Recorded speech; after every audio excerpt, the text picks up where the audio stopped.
Hi Design Milk, my name is Dong-Ping Wong. I'm the founder and director of a design studio here in New York called Food New York. We basically design buildings. And obviously like everybody else, I'm working from home and working with our office and our team just online. I'm sure we're certainly gonna have very different understandings and outlooks and concerns about how we even use the existing spaces of the city. I'm in New York. I'm in a Lower East Side, kind of near Chinatown, about a block from East River Park, and it's when I do get to leave the house, it's the one place I can go to get outside and get some fresh air, so to speak. But the other day it was a really nice day, and kind of like today, and it was really crowded in the park. And really crowded being was probably 20% of what it would typically be on a non-pandemic day. But I was anxious. I think there was it was hard to fully just relax in the park and even just run or walk. And it was a very odd, disconcerting feeling to be nervous, to be around a lot of people in the middle of New York, which is constantly, you're surrounded by so many people. And that was an odd effect, I think, that we're gonna carry for a little while. I can only imagine, at least until the vaccine comes out and we have confidence with ourselves and with everybody in the city. But also, obviously, it's something that's been on my mind, on the studio's mind, quite a bit. And I think that at the forefront of that is, at least I've never personally seen or experienced the kind of magnitude or understood the magnitude that an individual's health, mine, my neighbors, my friends, my families, anybody obviously, but an individual's health, the effect that can have on public space. I'd never really tied those things together until now. Part of it was a scale issue. I think thinking of the individual and the collective, oftentimes you think of those in sort of different capacities, but it's not something that I ever considered would be not only a worldwide thing, but have basically individual health as a way that would bring the entire world to a standstill, to stop the usage of cities in a way that it has, a usage of the places we live in the way that it has. And I can't imagine that won't have a profound effect on, when we come out of this slowly, a profound effect on how we think about designing those spaces again, those spaces of the city. One thing we've been working on is, out of this, again, because it's so top of mind, is we started designing a healthcare center, just out of the blue. It was an initiative that we had, and we just wanted to use it, find something productive to put all our concerns towards.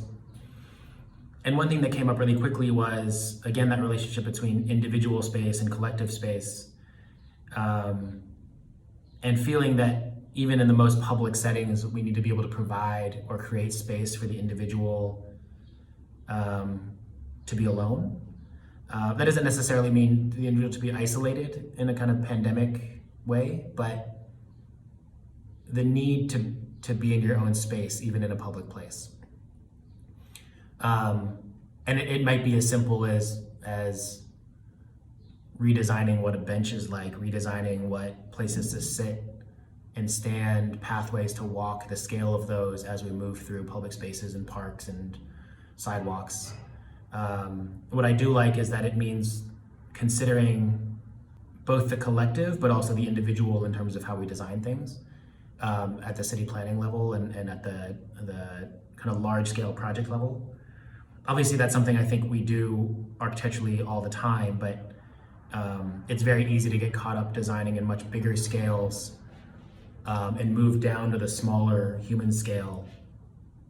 But this kind of effect of the small human scale, the effect that the small human scale has on that much bigger scale means, I think, designing from that individual space first is going to be key. even from a specific building point of view, I mean, from an like inside of a building point of view is a kind of a dumb example, but I was thinking that idea of an open office workspace or certainly co-working space just seems like the weirdest idea right now. I think there's going to be even more of a essential need and desire for community and being with other people and being around other people. But it's certainly going to be tempered, I think, by a lingering anxiety about, let's say, large crowds, basically.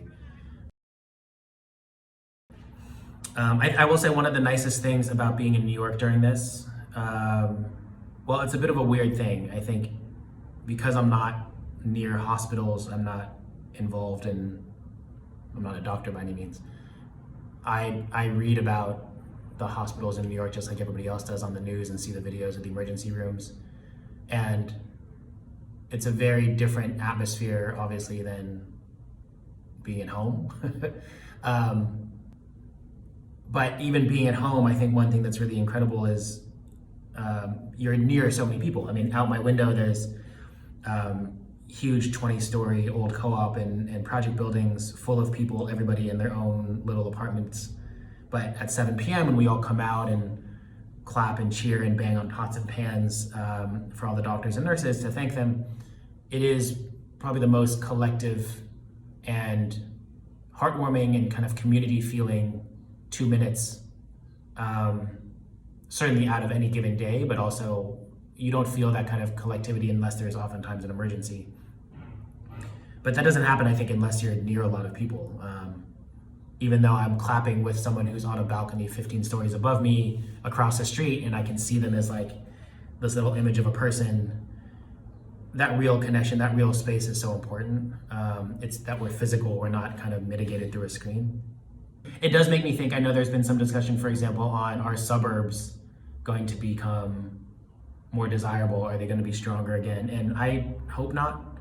And I actually don't think so. I don't think it's about removing ourselves from other people. I don't think it's about designing spaces where we can make our own little kingdoms and ignore everything else outside, or growing our lawn to this absurd degree so that our neighbors are far away. If anything, I think we'll emphasize how important it is to be together again, even if we do need a way to close a door or close a window every once in a while. One of the nice things about design and being a designer is that you don't need to get asked to create stuff. Like any creative person, you can just make stuff. And I think in some ways, and actually every way, I think that's the best way to figure out what the future of city and what the future of buildings are going to look like after this. It's just to put ideas out there and share them and use that as ways to talk about things and ways to test ideas out. So yeah, please, I would invite anybody if they have ideas, if they want to talk about stuff, if they're curious about what we're trying to do, hit me up. I think we're trying to open up our design process as much as we can, certainly around this healthcare project. Again, I think it is very, that collective spirit is as important as ever. And optimism, I think, for innovating and creating new things is important as ever.